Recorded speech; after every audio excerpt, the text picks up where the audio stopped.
Well, here we are in Pembroke Township with Mike Latting. We're here in Pembroke Township, Kankakee County, Illinois, with Mr. Mike Latting. He runs the Pembroke Rodeo. He's a promoter and also he's an educator. Mike, I noticed behind you you've got some bulls back there. What kind are they? Well, they're all crossbred rodeo bulls. Quite a few of them have probably 7/8 Bramer in them, and then they'll have different types of breeding in them also. Now, where do you get that Brahman genetics from that you can breed bulls like that? Doesn't that come from India? Well, the true Bramer bull came from India, but it's been crossbred so much over here in the States. But these bulls are all out of southeastern Oklahoma. They're down pretty close to the Texas line. Now, do you have a bull breeding program now that you've got the initial stock? Actually, I don't breed bulls, I breed horses. I've got some friends down there in Oklahoma that breed bulls, and they can have it. They've got more room, more ground, more grass. You know, kind of here in the sand dunes, we're kind of short on pasture. And I need all the pasture I can get from my horses. Now, I'm looking at your bulls, and it's not too hot out today, but of course it's an evening in July, and they look like they're pretty calm out there. I have a hard time believing that they can get all heated up and start bucking. How does that work with those bulls? Well, what happens, these bulls are pretty much, they're athletes. That's what they are. And you'll notice that they're all kind of built a little bit of the same. You know, they're not like beef bulls where they kind of pork around. You know, all of these bulls are pretty athletic looking. They move, which means they can jump high, they're light on their feet, they can turn fast, and that's what you look for in rodeo bucking bulls. And I noticed that the bulls are generally, is this typical, or are they generally not castrated when they use them for bucking? Well, yes, that's why they're bulls. They'd be steers if they were castrated. And what effect does that have on their use or value for rodeo stock? The fact of them being castrated has absolutely no effect as long as they perform. As long as they're athletic and as long as they buck. I've bucked steers, big steers, that people thought had not been castrated, but you know, you run them 500 through a chute and you miss one, or you run all your bulls through and somebody accidentally, you know, cut one, castrated one. Well, you know, it really doesn't matter when they get to be big bulls. If they buck, they buck. If they're gonna buck, they'll buck. So the effect on their ability to buck isn't necessarily affected on whether they're castrated or not. No, it's no. on the individual performer. Exactly, exactly. One thing about those bulls not being castrated, a lot of times they're a little meaner. They're a little harder to handle sometimes because they are. And I notice all the bulls are horned. Is that, for us rodeo novices, is that pretty typical way that the bulls will come with horns? All bulls originally came with horns. Horns were bred out of them because of man. You know, back in the old days, that's what he used for preservation. You know, to keep the wolves off of them, keep the bobcats off of them. And how does that affect the rodeo human performer, the cowboy, when he encounters a bull and it's bucking? And of course, if he falls off, eventually it's got horns. Well, that's what you have bullfighters for, and their job is to jump in between the guy and the bull and lead the bull off away from the contestant. Of course, sometimes the bull will get to you first, and it's just kind of like getting beat across the head with a baseball bat. You know, those horns are pretty solid. So can you again lead us rodeo novices through a typical bull ride, just kind of the nuts and bolts of what would happen on a typical ride from your experience? Well, we'll load the bull into a chute, and they'll walk into the chute, and you close the chute. It's already closed in front of them. You'll close it behind them when they walk in. The rider will take and put his rope around the bull, and then he'll climb over in there with him. And the rope pulls up on one side. He'll have one of his buddies pull the rope up tight, and then he'll run the rope across his hand and wrap it around his hand, and then close his hand. Then he'll slide up as close as he can to that rope and tell him to open up the gate. And when they open up the gate, it's on. And does the bull automatically know to start bucking, or is it because of something that the rider does? What happens is animals are used to not having anything on their back. Okay, and the reason that you only ride for 8 seconds is because that's when the animal performs the best. Now, if you rode one until he stopped every time, well, after a while you get to say, well, it's okay, I don't have to, you know, I just walk around. But bulls, any animal that has not been domesticated, they don't want anything on their back because that's a form of threat. That's a threat. And, you know, animals would jump on their back to take them down. You see on National Geographic all the time the lions grabbing a zebra. I think that's one of the most famous commercials. But you notice when the lion's on the zebra, well, the zebra's bucking and kicking and trying to get him, off. And it's the same concept. So except usually when they buck the cowboy off, they turn around to get him. So that's when the helpers come in and they help get the bull away from the cowboy. Correct. correct. Now, I would imagine rodeo is a pretty dangerous sport. How often have you been injured in your rodeo career, and what kind of injuries did you have? You look like you're walking and talking and pretty okay. Well, I'm pretty fortunate, I guess. I broke my left arm, both bones in my left arm once. I tore the ligaments in my right knee, both of them. I crushed a nerve in my right knee. I got my ear butt cut off once, and I bruised my heel once, cracked my heel once. I think that's about it. So in terms of the average bucking bull rider, would you say that you've been fortunate or about average? Or? Pretty fortunate. There's boys that have been beaten up pretty good. Okay. You know. Well, this is really interesting. I really can say for the rodeo novice that most of us don't really know much about the behind the scenes for riding a bucking bull. So thank you for letting us know. I'd like to move on here a little bit and talk about your land in general. How much land does it require for a person to operate a rodeo promotion company? I see you've got, it looks like pastures, and you've of course got your bulls and horses. Right. So can you talk a little bit about that? Well, there's 35 acres on this plot right here, and there's another 65 over about a mile on the other side. And we've got horses running over there on that pasture. We've got some feedlot cattle over there, and then I keep my bulls contained here because I want them on grain and hay every day. I don't really want them on grass. You know, I want to know exactly what I'm getting into them. I've got to have them strong. You know, I've got to have them just like an athlete. And so rather than grazing, I want protein in them. I want them to have protein. So these bulls are on alfalfa and hay and grain every day.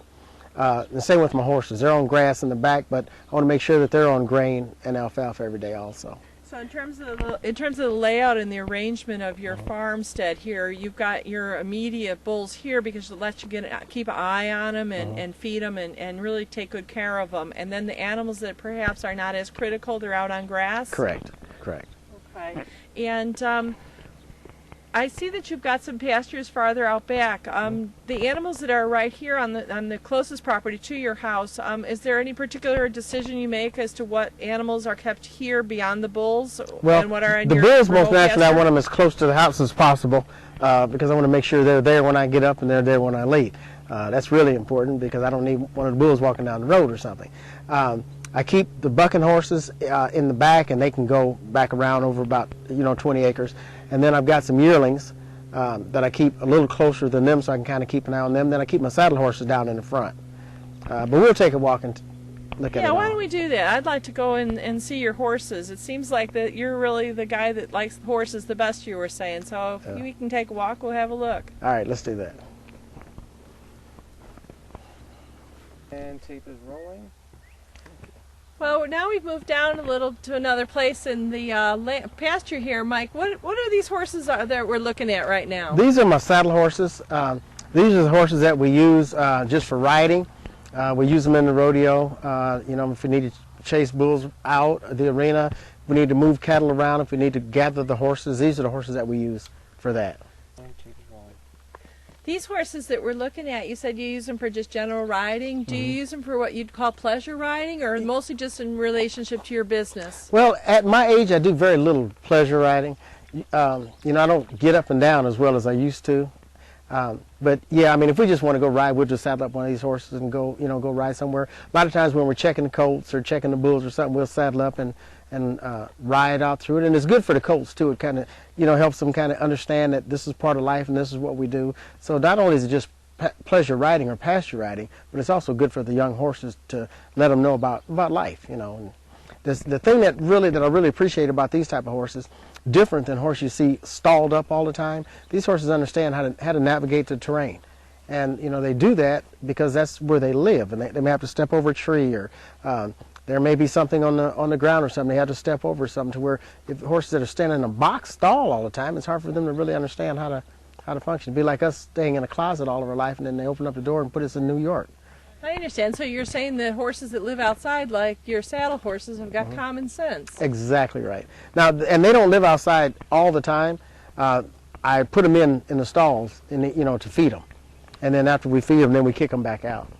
And since you have these horses, and they're a little different than, you say, your bucking horses, I presume that they've been trained for riding. And, right. And what's the process about that? And how did you go about doing that? Are you the one that trains the horses? Well, I've trained these horses here. First thing you do is get them used to the saddle.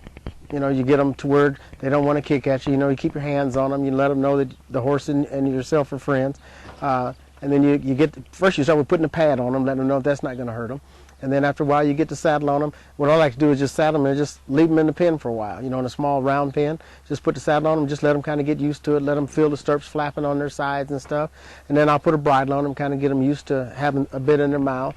And then about 2 or 3 days after that, then we just kind of get on them and just kind of ease them around and start riding. And about what age do you start this training process with these saddle horses? Well, we try to saddle them as 2-year-olds. And we may get on them a few times as 2-year-olds, but not a lot. And then as 3-year-olds, then we kind of start riding them. So then it sounds to me like the training's pretty typical for most saddle horses, except for your horses are going to have some specific jobs to do when there's a rodeo on. Right. How does the young horse react to all that excitement and noise in the rodeo arena and the bulls? Well, usually my horses have grown up with it. So it's not really a foreign, you know, it's not foreign to them. There's the bulls right 20 feet from where the horses are, so they see them all the time. The noise, once you drive tractors through here a lot and, you know, start those semis up and stuff, I mean, there's plenty of noise around here. It's quiet now, but when we start moving or we're getting ready to go, then it'll get a little noisy. Okay. And I noticed behind you, Mike, you've got some pretty large horse trailers there, and it looks like even a semi. Do you transport your saddle horses along with the other stock when a rodeo is on? Right. Well, I have 3 trailers here. I've got a pot, which is a double-deck trailer. We put our cattle on that. I've got 2 32-foot goosenecks we can put horses on. I mean, we've got plenty of ways to haul livestock. Now, you're a very experienced horseman, and I have to ask you, Mike, I'm real curious. What do you do when you've got a horse, a young one especially, that doesn't want to load? Well, what you can, the best way to do it is you get them in a group. Horses are herd bound. What's your secret? I just put another one with them and just run that first one on, and the other one just follow them up in there. Before long, they know it. Everybody's in the trailer. Close the door behind them. I see. So you don't think you need to put the trailer out and feed them in the trailer and all those other solutions? Yours just go in like the herd? Yeah. And what happens is when they're colts, when they're babies, hauling them from pasture to pasture, a lot of times you'll just pick them up. They're so small, you know, and they may be afraid to jump up. You just pick them up and set them in the trailer, and then you go to get them, and then they jump up in the trailer. I mean, my horses are loading all the time. So you don't have any around here that won't load? No, no. Very good. Okay, that's some great training. Down at the bottom of the pasture here, I notice a lot of your horses, of course, they come from some similar, you know, mothers. You've got a stable where you've got breeding stock is pretty stable. You've got a couple down there. It looks like you've got a buckskin and maybe a gray and all. Do those come from your breeding program? No, or are they the saddle horses are horses that I bought. Okay. The only horses that I well, and I guess I can say that in part. The ones that are in here are the ones that I bought. But I've got some colts now that my son started a breeding program for riding horses. I've got one that's not here right now. Actually, he's in southern Indiana. I've got a young boy riding for me as a colt. Since school started back, I've been not really had time to ride. My older son just got back from Spain, so nobody's really been here to exercise those horses.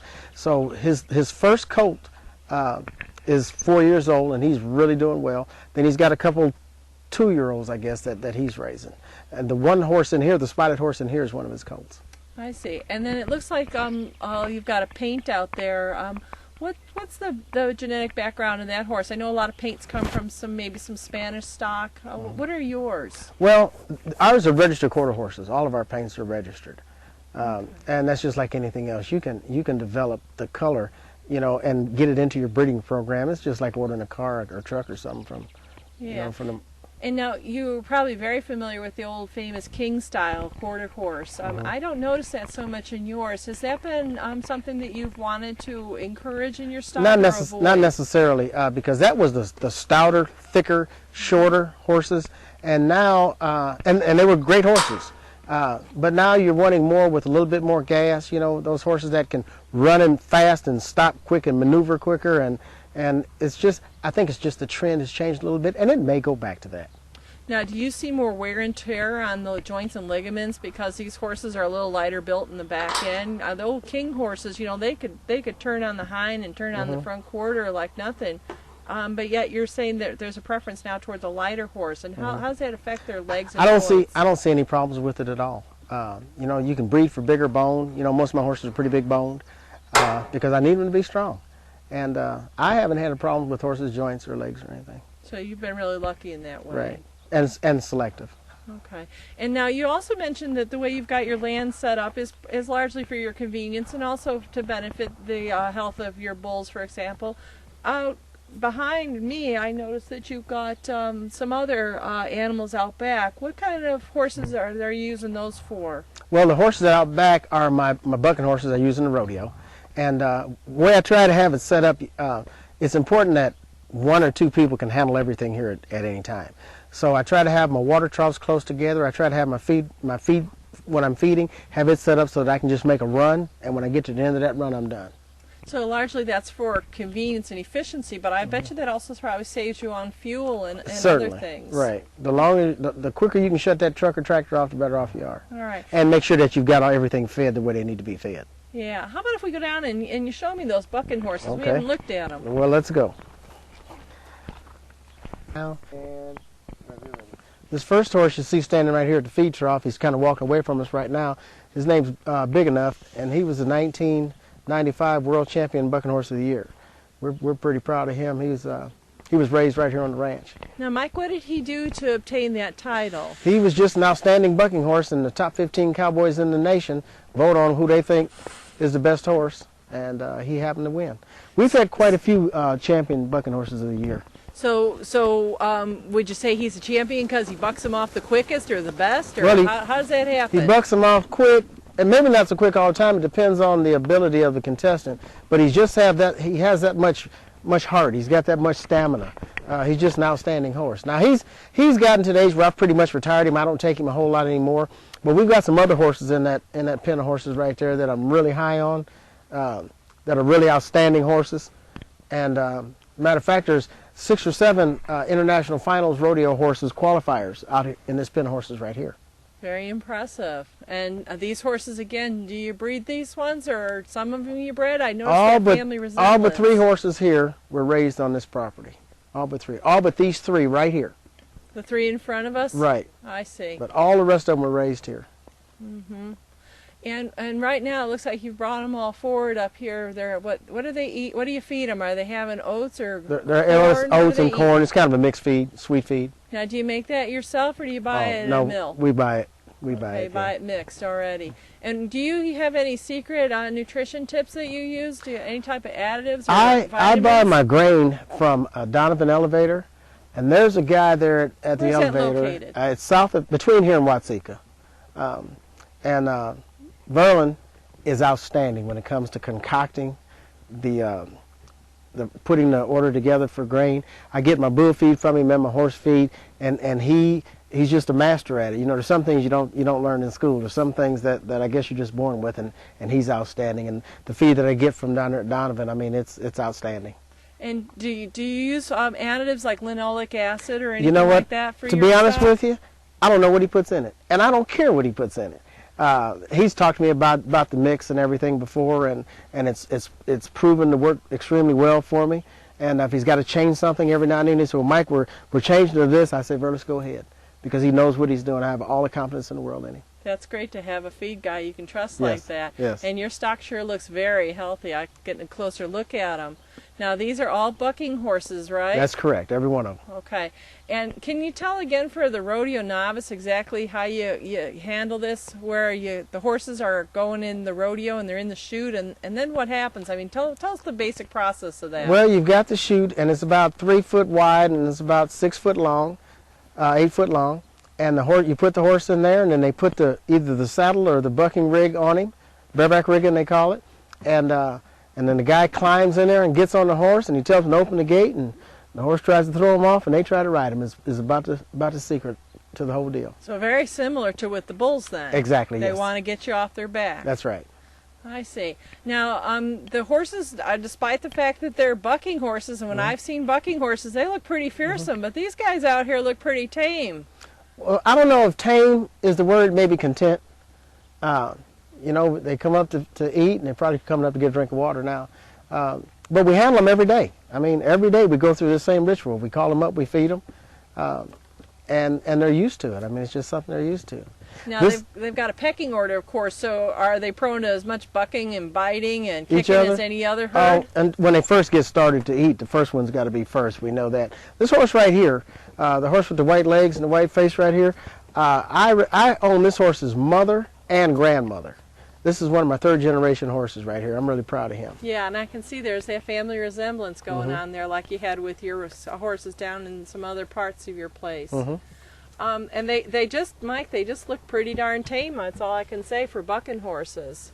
Now, what happens when you have to have routine vet care or the farrier? Do you do that work yourself, or do you have somebody? If the bucking horse's feet get long, we trim them ourselves. They need shots, we pretty much give them ourselves. If something major happens, we'll have the vet come down. And I know you've got some light-hoofed horses. Are they on this sandy soil? Are they prone to cracking? If they get dry, yeah, but the lighter... Watch out there.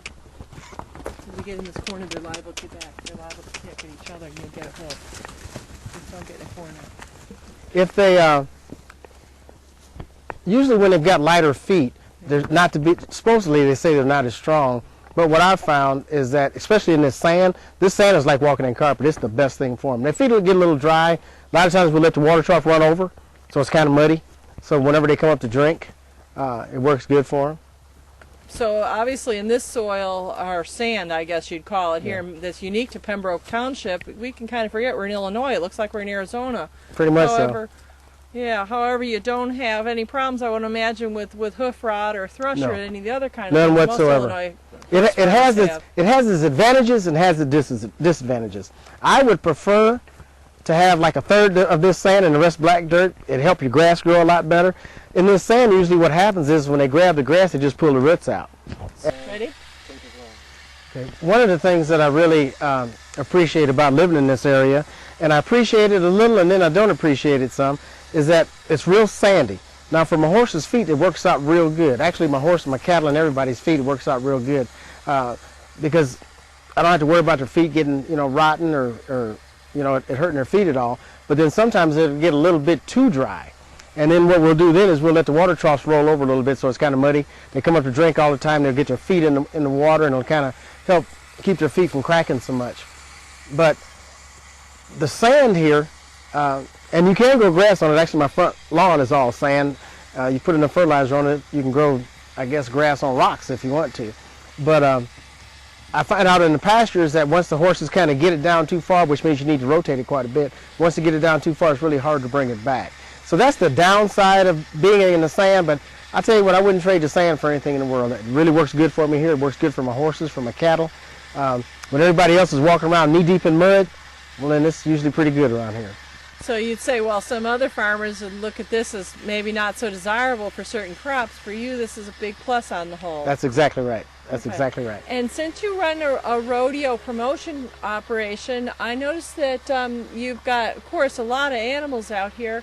And I'm wondering, when you take them to a rodeo, there's other animals around, and is there a system that you use to keep track of which animals are yours so they all come home with you? Well, certainly. First off, they're all branded. Every one of my bucking horses are all branded, and they're branded with number IDs.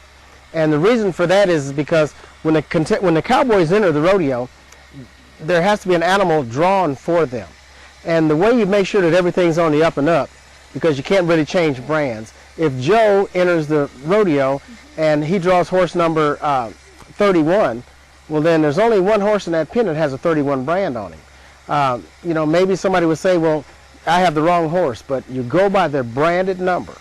And that's why all of my horses are branded. Then they have my ranch brand on them too. You'll see an LRP on some of them on their left hip, and some of them you'll see a L with a backward R on it, like on this horse right here. And those are the two brands that we have registered with the state. I see. So the state of Illinois has those registered as your brands That's for correct. your farm. That's correct. Very interesting. And now that brings another question in mind, Mike. Since you do take your horses and your stock out to different rodeos and other locations, do you ship them with the other party taking responsibility, or do you accompany the stock? Oh, whenever they leave, I leave. The trailer they get in, I'm driving the truck that's pulling it. So you keep a close eye on things, right. And that's your usual way? Is that typical within the rodeo industry? Well, it depends. Every place we go, I go.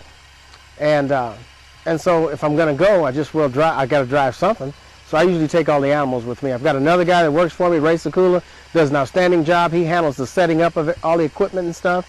And so usually when I get there, since our arenas are all portable, in the Midwest, you very seldom see permanent arenas like you do down in Oklahoma and Texas.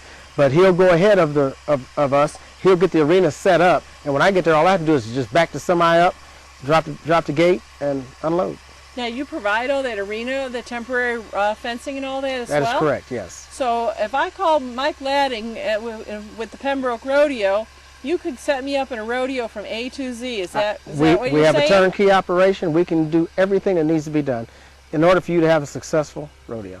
Now, when you started 30 years ago, were you just as complete as you are today, or Yes. you kind of worked your way up to it? No, we started out complete. Also, I'm a member of the I'm on a board for the International Professional Rodeo Association, so we run pretty deep in the world of rodeo. Now, Mike, tell me, this is a little off the subject, but tell me about that story you told me a little bit back about how you were in a commercial for rodeo ride, and let's hear that story. The year after I retired from competing in bareback riding, I was contacted by Colt 45, and they needed somebody to do a commercial.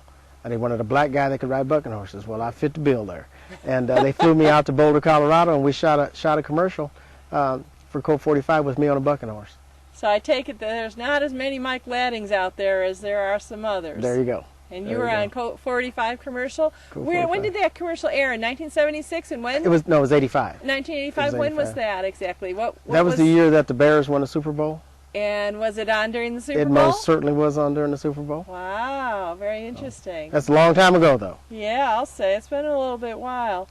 Well, let's walk on up back out of here. These bucking horses are calmer, but they're still a little wild.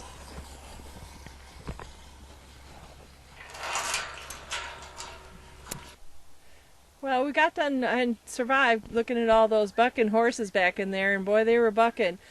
Mike, I'm wondering what type of machinery or equipment is specific to your operation. You emphasize that you're running a ranch here. It's not a farm. So what do you need for your business to fly? Well, it tickles me when people say farm. I mean, I don't plant crops or anything, but I do need equipment. We've got a 100 hydro that we use for hauling round bales or cleaning out pins and stuff like that.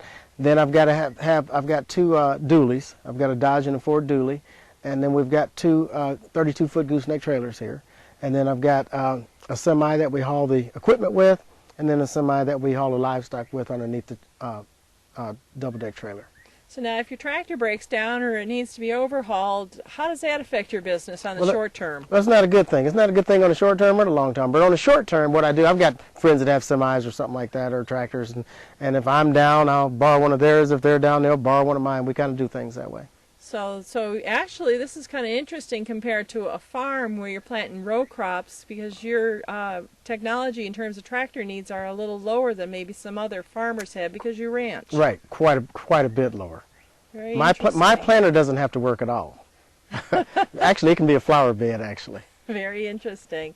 Well, let's move on a little bit, and I'd like to talk to you. I'm getting an idea, there's some common threads that are coming up through our conversation. I'm getting the idea that you clearly have been involved with horses all your life since you were a boy. You mentioned how your wife and your family are raised here on the farm place, that there wasn't any real shift for your children from going to town, for example, to a farm. So it sounds like to me that one of the things that's really important to you is this rural farm ranch life that you lead. And I'd just like to ask you a question about this idea of people feeling that maybe the country is the best place to be, and that maybe that there are some real benefits to it. And I'm wondering what your thoughts are on that. Well, let me start off by saying this. I wasn't raised on a place like this. Up in Robbins, there was concrete, and regular streets and stuff as opposed to roads. And I thought that's the way a person was supposed to live. When I went out to Wyoming to go to college, that was the day that my life started to be ruined. And then I've got some really good friends that live in Nebraska, and he's got a big ranch out there in Nebraska, and I spent a lot of time out there with Dave Hebert and his family.